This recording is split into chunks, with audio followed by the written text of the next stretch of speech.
Ito yung continuation sa una nating video, which is all about Chemdas pa rin. So, ito is for the number 2.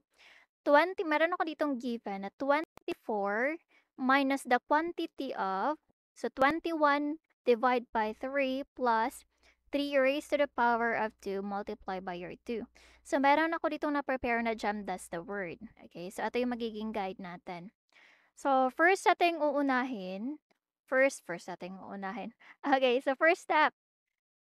Sino ba yung uunahin natin dito? Your groupings. So, meron ka bang groupings? Yes. Kapag meron kang groupings, uunahin mo siya. Kapag wala namang groupings, so proceed ka sa letter E, which is exponent. So, yung groupings natin dito is 21 divide by your 3. So, magkano ba yung 21 divide by your 3? That is 7. Okay, 7 times 3, 7, 14, 21. So, ikakopy lang natin yung 24. 24 minus 7 plus 3 raised to the power of 2 or 3 squared times our 2. So, dahil wala na siyang grouping, so ano na yung next natin gagawin? So, letter A. Kapag meron kang exponent, isusunod mo yung exponent mo after ng groupings mo. So, sino yung merong exponent dito? Your 3.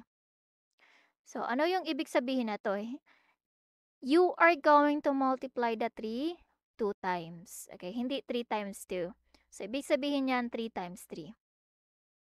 So, magkano ba yung 3 times 3? That is equals to 9. So, copy the 24. 24 minus 7 plus.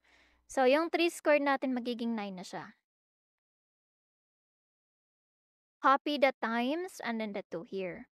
So, dahil tapos na tayo sa groupings and also the exponent, yung next natin gagawin, okay, hanapin lang natin kung ano ba yung uunahin nating exponent.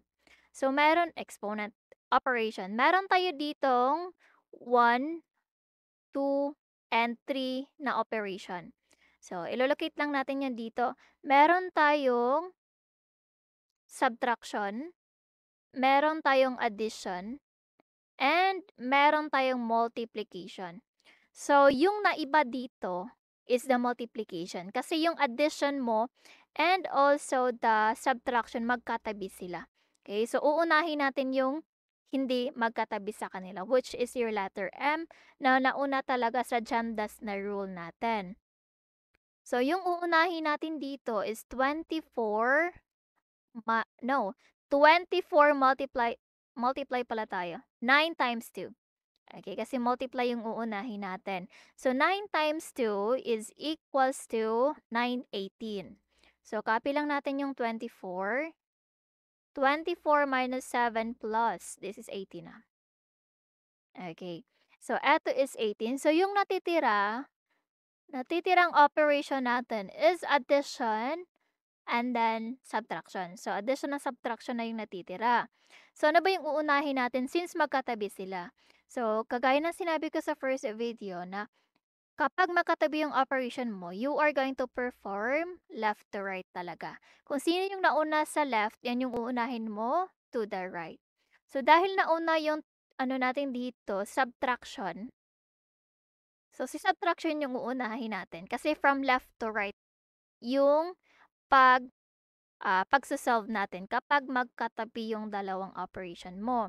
So, 24 minus 7 is equals to 17. So, 17 and then plus 18. So, wala na tayong ibang operation, addition na lang. So, 18 plus 17 is equals to 35. Okay, so eto na yung final answer niya. Another, I have here number 3. Number 3 is 8x times the quantity of 5 plus the quantity of 7 minus 2 times 3 minus 10. So again, yung uunahin natin dito kapag merong groupings, si groupings yung uunahin natin. So marami tayong groupings dito, dalawa. Okay, pero yung uunahin talaga natin, etong nasa loob talaga ng ating groupings, which is 7 minus 2. So 7 minus 2, that is equals to 5. So copy lang natin tong 8x. 8x times the quantity of 5 plus, so this is 5. And then multiply by your 3 minus 10.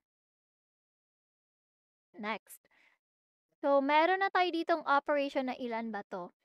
1, 2, and 3. 3 yung operation natin. Meron tayong addition, meron tayong subtraction, and then meron tayong multiplication.